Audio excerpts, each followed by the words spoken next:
Hello, welcome back to my channel, A Nourished Life and Home. If you're new here, my name is Amanda. I am a homeschooling mom to 4 children, ages 7 to 1.5, so almost 2, and we have our 5th baby on the way. So I am so excited to be sharing our homeschool journey with you. Today I have a few books to share with you, so let's dive into it. Okay, along with these books, I also have a few other resources. These are resources that are wonderful if you are brand new and curious about Charlotte Mason education. So if that is you, stick around, and if you love Charlotte Mason, maybe some of these resources will be new to you as well. So I'll start with the books and then we'll talk about some podcasts. All right, so the first book that got me on this journey of loving Charlotte Mason is For the Children's Sake. So this book is wonderful and I really enjoy it. This was very transformative to getting the ball rolling and giving me an inspiring idea of what our home education could look like. So this is by Susan Schaefer Macaulay. I will link all of these books in the description box below as well as in a blog post. So feel free to go check that out after the video. The next book is For the Family's Sake. And so what I love about Charlotte Mason education is you are educating the whole person. And when you're educating the whole person, then that education is for mothers and families too. It is for all people. So seeing the beauty of education melding with family life and how it just transforms our home, there are some great inspiring ideas for that in this book. Once on the journey of Charlotte Mason education, I highly recommend Charlotte Mason's volumes. Hearing from herself, not hearing from Instagram, not hearing from influencers, like those are great for some inspiration sometimes.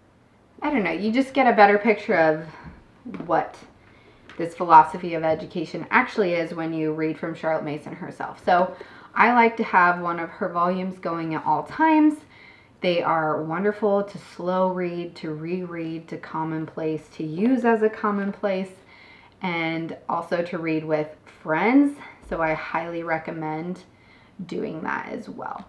You will hear straight from her in this old Victorian English, and they are just beautiful when you take the time to understand and read them for what she actually has said.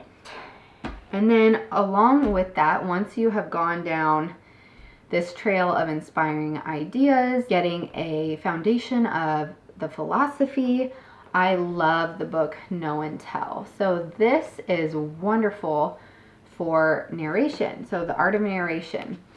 Karen Glass goes through each of the ages and stages of narration, cultivating it in your homeschool, what the practicalities of that look like, which was very helpful for me, especially the first year that I was asking a child to narrate. I didn't know what was normal or expected of a young child in narration.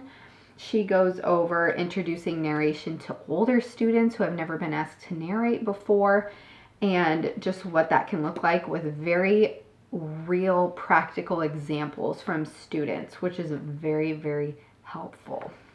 So I really appreciated that. Another book that I have lent out to a friend right now is Consider This by Karen Glass.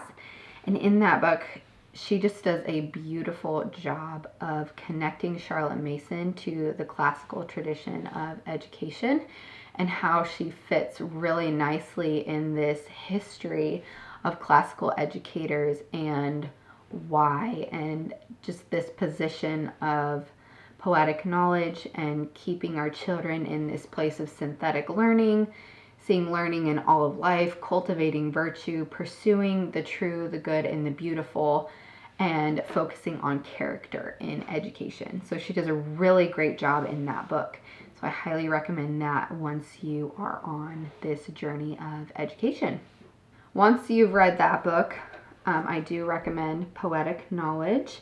This one is a lot deeper into the philosophy of classical education, and I have really been enjoying it, but I've also been studying this way of educating for a few years now and implementing it in our home. And so this is just where I'm at in my reading.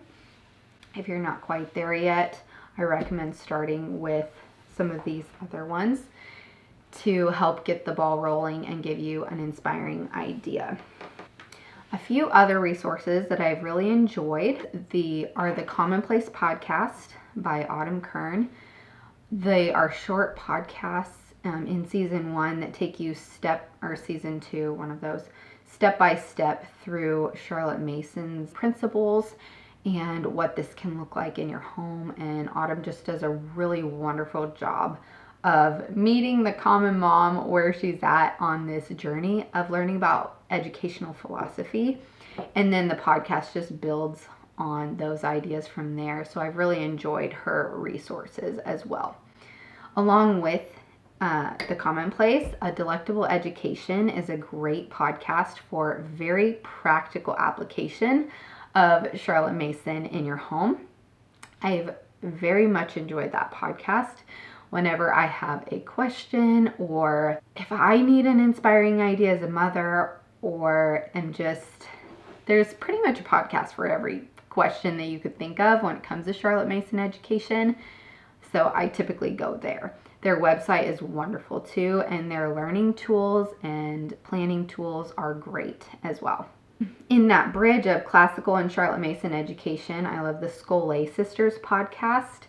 That is a very fun podcast to listen to. They tie in a lot of Charlotte Mason, a lot of other classical educators as they talk about education. Maybe all 3 of the moms that host that podcast have graduated students and they've educated for this way for a long time, which is really helpful to hear from older mothers that are further down the journey than I am. So I recommend that podcast as well. For your own education as a mother teacher, I reference the John Senior's 1,000 Good Books list. The way that his book list is set up is helping you to read deeper and broader in classic literature. So in my education growing up, I did not read a whole lot of classic literature, which can make it very difficult to understand and appreciate now. And so I've had to be relearning and reteaching myself. And his book list, no matter what your age is, you start at whatever the last book you read on the list was. So it's a beautiful book list of classic literature. It's not exhaustive, but it does give a great starting place if you are wanting to build that muscle of reading classic literature. And so you just start on that list and kind of go down, and things get more philosophical and deeper as you go down the list. And it gives great ideas for building your home library and pursuing your own education. So I like that resource as well. All right, my last honorable mention, because it's radically impacted the way that I want to educate and move in our home, and that is the book Little Men by Louisa May Alcott. I think this has so many beautiful living ideas of homemaking and motherhood, and just watching how Joe and Fritz interact with these boys in their home and how they educate them and relate to them, and allowing this space for the boys to relate to the world and to each other. And so I encourage that one as well. All right, I hope that was helpful for you.